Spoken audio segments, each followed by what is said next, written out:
The 50-30-20 rule is the most recommended budget framework on the internet. It's also the one that fails most people who try it, and the reason it fails is built into the math. Here's what the rule says. 50% of your after-tax income goes to needs, 30% to wants, 20% to savings and debt repayment. Simple, clean, in theory. Here's what it doesn't say. What counts as a need? A mortgage payment is a need. Rent is a need. Groceries are a need, but is a car payment a need if it's for a car you bought when you were earning $20,000 less? Is a gym membership a need if your mental health depends on it? Is a $240 per month phone plan for a family of 4 a need if it's the cheapest plan that covers your area? These are not philosophical questions. They're the reason the 50-30-20 rule collapses in practice.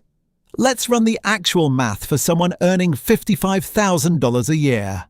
After federal and state taxes, a $55,000 gross income in most states produces roughly $42,000 to $44,000 in take-home pay. Call it $3,600 per month. Under 50-30-20, 1-800 dial into needs, 1,008 to wants, $720 to savings, debt. The problem arrives immediately. The average one-bedroom apartment in mid-sized U.S. cities, Columbus, Austin, Phoenix, Nashville, runs $100 to $400 per month. Add utilities, $150, internet and phone, $130. Grocery budget for one person, $350. Car insurance and gas, $200. Health insurance copays and pharmacy, $80. Total fixed needs for a single person in a mid-range city, roughly $2,000 to $200. That's already 56 to 61% of take-home before any discretionary spending. The 50% threshold is structurally impossible in most US cities on a $55,000 income if you're supporting only yourself and living in a one-bedroom apartment. You're not doing anything wrong. The framework is describing a cost structure that hasn't existed in most metro areas since roughly 2015. So what actually works? The 50-30-20 rule fails not because budgeting is impossible, but because it applies a universal percentage to costs that are not universal. Housing costs in the South are not the same as housing costs in the Pacific Northwest. Student loan payments vary by 4-year degree versus graduate degree versus trade school. Transportation costs vary enormously by whether public transit is viable where you live. A more accurate framing, the goal of the 50-30-20 rule is to reserve at least 20% of take-home income for savings, investments, and debt payoff above minimums. That's the part that matters. The 50 and 30 are rough guides, not hard rules, and if your housing costs are unavoidably high, you take that trade-off from the 30% wants category, not from the 20% savings rate. What does this look like for someone real? Daniela is 31, earns $52,000, lives in Austin. Her fixed needs are $2,050 per month, 57% of take-home. If she applied the 50-30-20 rule strictly, she'd already be failing before buying a single non-essential item. Instead of treating the rule as a fixed target, Daniela uses it as a prioritization framework. Step 1. Calculate what 20% of take-home actually is, and treat it as the non-negotiable floor. For her, that's $720 per month, split between a Roth IRA, $200, an emergency fund, $300, and extra debt payment on a student loan, $220.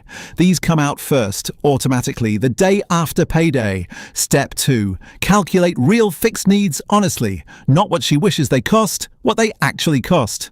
Housing, utilities, phone, groceries, transportation, insurance. She comes to $2,050. Step 3. What's left? $3,600 minus $720 savings minus $2,050 needs is $830 per month for discretionary spending. That's her real wants budget, not 30%. $830.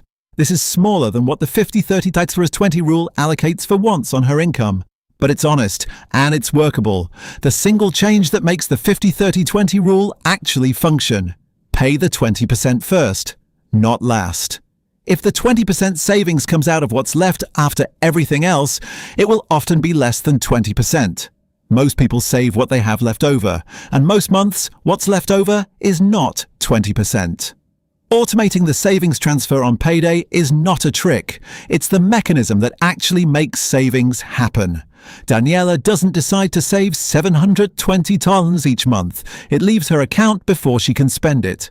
The second change, reframe the 30% wants category as guilt-free spending. Whatever's in that bucket, you spend freely and without tracking. The point of that category is to prevent the feeling of deprivation that causes most budgets to break. If your real wants budget is $830 instead of $1,080, that's still $830 you can spend freely. The 50-30-20 rule is a good starting point for understanding how your money should flow. It is not a judgment on your spending if your numbers don't match. It's a framework, and frameworks exist to be adapted. What makes it work is the 20. Make that automatic. Leave the rest flexible. If you want to know exactly how to automate your savings, so the 20% moves without you having to think about it, which accounts, which transfer schedule, and how to structure it so you don't accidentally overdraft, that walkthrough is the next video on this channel. Subscribe and it will be there. And if you've already tried the 50-30-20 approach and want to try a different framework entirely, zero-based budgeting is linked here.